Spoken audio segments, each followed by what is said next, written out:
Good morning, students. Welcome back to our English class. So, last 2 weeks we were discussing the lengthy poem Once Upon a Time, and last week already I told you that the first three stanzas say how people behave in the past and now, and how do they follow this insincere way of living, artificial way of living. Okay, so 3 stanzas about how people behave, what is the current situation of the society, or the how adults behave, and how people in the past behaved. Okay, next to 2 stanzas, that is the 4th and 5th stanza, poet is explaining how he behaves now. And 4th stanza, last week we learned that he learned to wear different faces, means he learned to wear a mask, to keep a mask at home, to keep another type of mask at office. Mask means, nowadays it's corona season, we are using a lot of masks, isn't it? So using a mask means, we are covering up our face, so he also learned to cover up his face, isn't it? Cover up his actual attitude, and he behaves in a different way in the home, at a street, office, and all those things we had learned. Around 5 phases were mentioned also. And coming stanzas, today's stanza we are saying, and I have learned to laugh with only my teeth and shake hands without my heart. I have also learned to say goodbye when I mean good riddance. To say glad to meet you without being glad, and to say it's been nice talking to you after being bored. So here you see, I have learned to laugh with only my teeth. So in the first stanza he said, people in the past and people in the present, they are laughing with their teeth. The present people are laughing with their teeth. Now what is this poet saying? Poet also learned the same. Poet also learned to laugh with his teeth. He had learned it. And shake hands without my heart. Second stanza says about the shaking of hands. And he also learned the same. He also learned it. I have also learned to say goodbye when I mean good riddance. See these phrases: goodbye, glad to meet you, and it's been nice talking to you. These 3 phrases you are using. These 3 phrases you see, first of all, glad to meet you, when we meet a person. When we leave, we can say it's been nice talking to you. It's been nice talking to you. And when we say, finally another one is saying farewell, goodbye. So these 3 phrases are used in our daily life when we meet a person, or when we depart, or when we leave from a person. After some talking. So what is this? Glad to meet you. Glad to meet you means feeling very happy to see you. But you see, what is his inner feeling? Inner feeling is without being glad. He is not happy. So, but even though he is not happy in his mind to see that person, what is the thing he says? Glad to meet you. And it's been nice talking to you. So next phrase is, it's been nice talking to you. So wow, it was a good moment. I feel very happy to spend some time with you. It's been nice talking to you. Actually, what is his inner feeling? He is getting bored of talking with that person.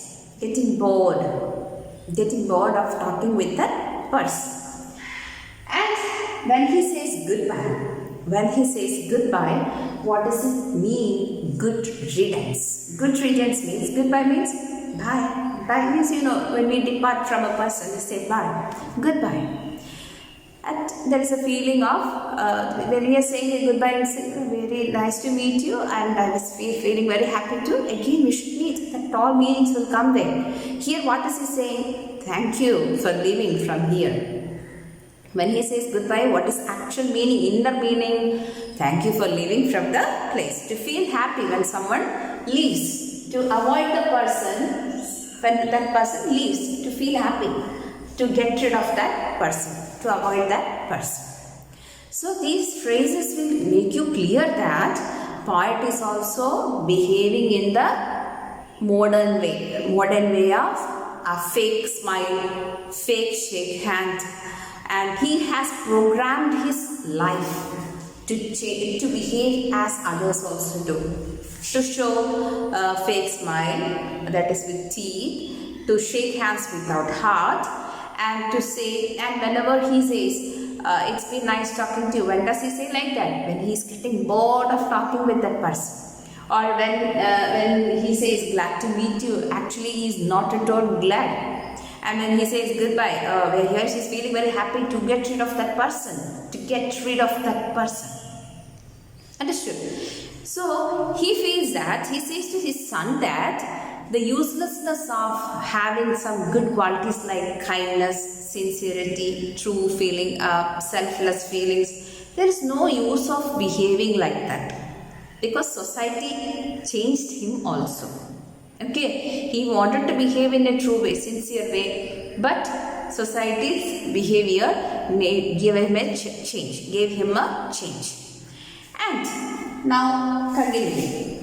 But believe me, son, again addressing the son, I want to be what I used it to be. I want to become what I used it to be. Used it to means this word gives a past action. So how he was in the past, now he wants to become like that. Is it possible? No, it's difficult, isn't it? It's not possible to go back, isn't it? Now let's see the next continuation of that same stanza. When I was like you, I want to become like I used to be. When I was like, means in his childhood days how he was, he also wants to become the same way. I want to unlearn all these mutant things. Most of all, I want to relearn how to learn, for my laugh in the mirror shows only my teeth like a snake's bare fangs.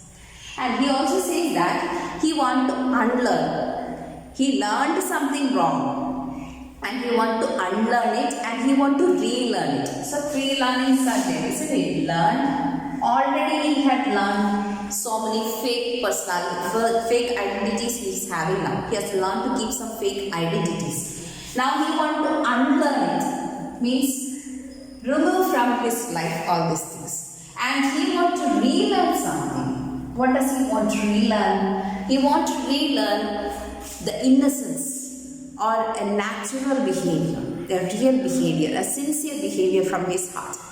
He wants to relearn that. So who can help him in learning? His son. Because his son is, how is a small child's character? Very innocent and talks very frankly. They don't have anything to hide. They don't try to please others. Isn't it? What they feel, they'll talk out. And they are very innocent. They behave in a natural way. So he wants to relearn that character. Do you think it is possible? It's not possible at all. So now how he feels, I want to relearn how to laugh. Why? Because when he laughs in the mirror, what does it shows? It shows his teeth like a snake's bare fangs. Fangs are, snake has two teeth in its mouth which injects the poison. Two teeth will be there like this. Okay, that are fangs. So when he smiles, when he laughs in the mirror, it shows how artificial this poet is. How artificially he is behaving. Okay, a poisoned mind. Okay, something artificial behavior is shown. So here this like a snake's bare fangs is a simile used here to compare the laugh of the poet. How his laugh is like snake's fangs. Fangs means we will get a cruel look. It shows a cruel look. Snake's bare fangs. Okay, that bare fangs, what does it show? It shows a cruel look. So when he laughs, there is no kindness, there is no happiness in his laugh. But what does it show? It shows the cruelty of the poet. So he want to relearn how to laugh. How to laugh from whom? From the sun. And last answer. So show me, son. Show me. Please show me how to laugh. Show me how I used to laugh. Same way, child should laugh and teach him how to laugh. And make him understand how he used to laugh in his childhood. Poet used to laugh in his childhood. And smile. So he's asking to teach him how to laugh and smile. Once upon a time when I was like you. Again, the repetition of the first line. Once upon a time when I was like you. Once upon a time when I was like you. When I was like you means when the poet was in his childhood days. How he used to behave. So this is the end of the poem. I hope you have understood the poem almost somewhat. Okay, now when you get the question answers, when we explain again these things, some questions, and then when we go through, you'll get a clarity about this. Okay, so many metaphors and similes are used in this, and you might have gone through the poem many times now itself.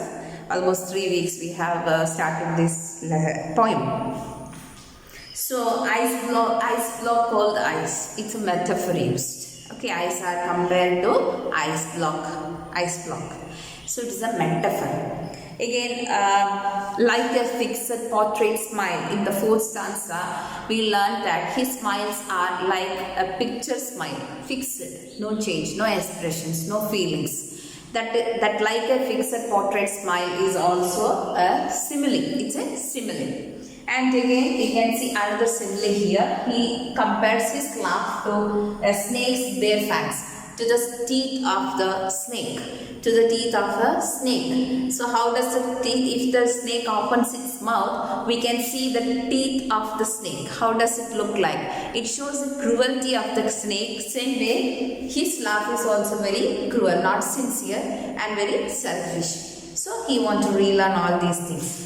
And these are the important things we have to understand from this poem. Okay. Now, if you have any doubts, you can clarify it. Either you didn't understand one line or any problem with this poem, you can clarify personally or in the group also.